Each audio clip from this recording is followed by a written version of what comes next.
మరి ఎలా పెరుగుతాయి?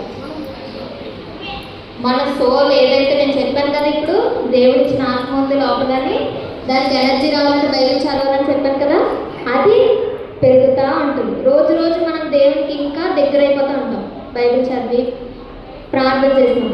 ఒకవేళ చదవకపోతే ఏమవుతామంట? ష్రింక్ అంటే ఏంటి?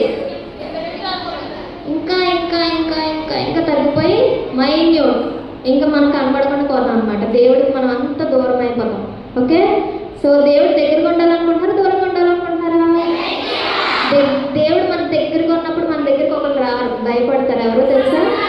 సాతాను. మనం దేవుడికి దూరంగా వెళ్ళిపోతే మన దగ్గరికి ఒకరు హ్యాపీగా వస్తారు. ఎవరు? సో దేవుడు మన దగ్గరగా ఉండాలా, దూరంగా ఉండాలా? దగ్గరగా ఉండాలంటే ఏం చేయాలి? వాక్యం చదవాలి, ప్రార్థన చేసుకోవాలి. ఓకే, అప్పుడు మనల్ని అది ఏం చేస్తుంది? ఆత్మలో ఎదిగేలా చేస్తుంది. ఓకే, గ్రో అయ్యేలా చేస్తుంది అన్నమాట. గుడ్.